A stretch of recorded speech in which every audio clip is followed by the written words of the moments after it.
Salut la compagnie, c'est Jules Melon et aujourd'hui dans Impro Ciné Critique, je vais vous parler de The Majestic, un film sorti en 2001 et réalisé par un certain Frank Darabont qui a quand même fait les deux chefs-d'œuvre Les Évadés et La Ligne Verte. Rien que pour cela, il mérite d'être dans le panthéon des grands réalisateurs d'Hollywood, à mes yeux. Et ici, dans cette œuvre, nous avons au casting dans le rôle principal un certain Jim Carrey, qui est quand même un de mes acteurs fétiches. Combinaison de talents incroyable, qui peut aussi faire peut-être trop grimper les attentes. Est-ce que j'ai été victime de ce phénomène? Est-ce que j'ai été déçu ou au contraire subjugué par, on va dire, l'alignement des constellations? Mystère. Aux côtés de Jim Carrey, nous avons Laurie Holden, qui est une des actrices fétiches de Frank Darabont, je crois que c'est son premier rôle avec lui, et un certain Martin Landau, grand acteur qui nous a quittés il n'y a pas si longtemps que cela. Alors, j'étais passé à côté de ce métrage depuis donc pas 19 ans, c'est assez incompréhensible quand même, Frank Darabont et Jim Carrey, les deux que j'aime depuis une vingtaine d'années justement. Et si je suis tombé dessus maintenant, c'est surtout grâce à l'ami le Ciné Clem, collègue youtubeur, qui a découvert ce métrage pendant le confinement et ça a été un coup de cœur instantané pour lui. Alors vous imaginez bien l'attente que j'ai eue autour de ce film. Un drame qui raconte l'histoire d'un jeune scénariste, Peter Appleton, donc joué par Jim Carrey, qui dans les années 50 commence à avoir un grand succès grâce au script du film Les Pirates des Sables du Sahara. Tout va bien donc jusqu'au jour où il va disparaître suite à un accident de voiture, perte de mémoire, il se retrouve dans un grand village, une petite ville, où il va être recueilli et reconnu comme quelqu'un qui aurait disparu 10 ans auparavant. Très étrange tout cela. Mais donc il va comme il est amnésique, il va se croire être cette personne, qu'il est peut-être ou pas, mystère, attention. Et en parallèle, des gens le recherchent. Alors pas parce qu'il a disparu après un accident, un petit peu, mais surtout parce qu'il est soupçonné d'être communiste. Et oui, c'est l'époque de la chasse aux sorcières aux États-Unis. Et voilà, tout ceci un petit peu mélangé.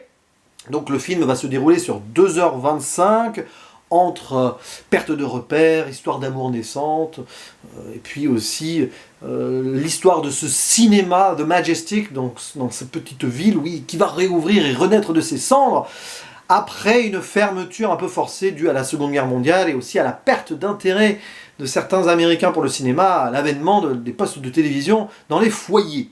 Donc c'est intéressant parce que nous avons ici un film méta qui raconte l'histoire du cinéma et d'un personnage qui vit dans le cinéma et qui va être un autre personnage dans le film. J'aime cette chose-là. Très intéressant. Et donc vous l'avez compris, ce film, eh ben non, je ne l'ai pas adoré et je vais avoir du mal à expliquer pourquoi. Est-ce que je suis passé à côté après un premier visionnage? Pourtant j'étais bien dedans, tout ça. Est-ce que les attentes étaient trop hautes? Peut-être un élément de réponse, je ne peux pas vous le dire. Mais j'ai trouvé l'ensemble un poil longué, et surtout, beaucoup de thématiques intéressantes qui pour moi ne sont qu'effleurées au final, avec une forme de classicisme, mais qui est très classique, justement, dans le cinéma de Frank Darabont. Vous prenez La Ligne Verte et surtout Les Évadés, c'est du cinéma autoroute, comme je l'appelle. Voilà, ça tient, il n'y a pas trop de fioritures, mais alors, au niveau de la narration, c'est extraordinaire.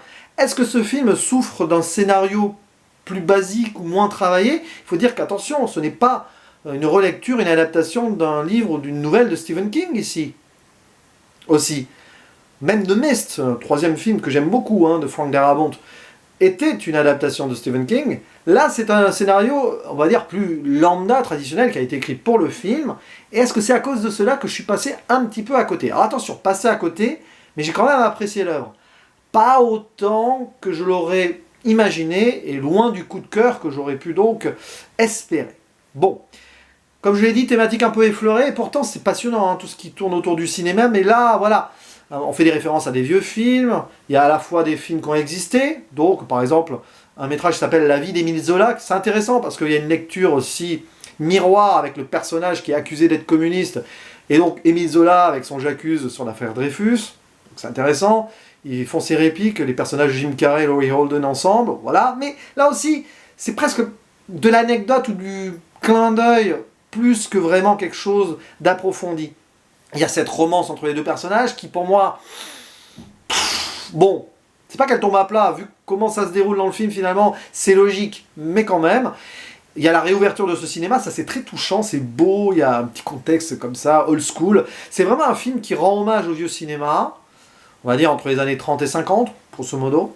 Mais ça manque d'une petite forme de profondeur. Je ne saurais dire pourquoi. Toute cette chasse aux sorcières est assez légère aussi par rapport à ce qui aurait pu être fait autour. Notamment le méchant, entre guillemets, qui veut mener cette lutte pour débusquer donc, le scénariste qui a disparu, qui est sous-exploité au maximum. C'est vraiment dommage. En fait, j'ai l'impression que le film, et c'est ça mon problème, a voulu trop mettre de petits trucs à droite à gauche, très intéressants dans plusieurs thématiques, mais n'a jamais vraiment su approfondir l'une d'entre elles, si ce n'est la quête d'identité ou la prise de nouveaux repères. Voilà, ça c'est intéressant. Bien que sur la finalité, bizarrement, ça se transforme trop en, on va dire, sans en dire plus, c'est compliqué, en film presque héroïque, et ça dénote un petit peu du trois quarts de build-up qu'il y a avant ce grand final. Le film a un petit souci de rythme là-dessus, et un manque de cohérence sur son final, qui est très bon, pour le coup, mais par rapport à ce qu'on a avant, voilà.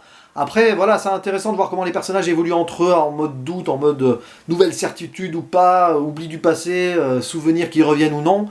Il y a le personnage de Martin Landau, je ne veux pas en dire plus pour que vous découvriez qui il est dans le film, qui est très intéressant, très touchant. Jim Carrey est bon. Je crois que c'est le rôle le plus sobre que j'ai vu de lui.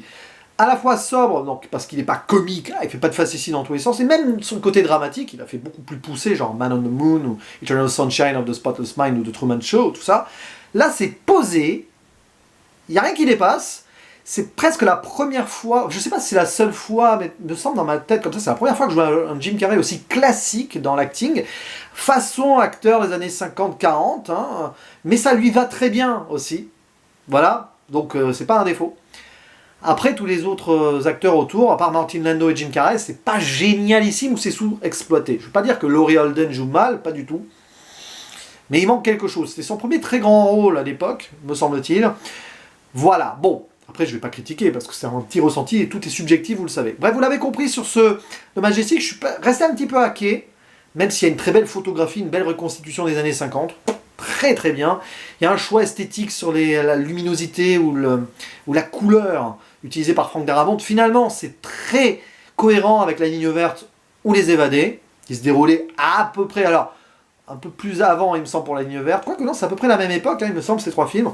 Allez, à 10 ans près. Je dis des bêtises, mais vous voyez l'idée.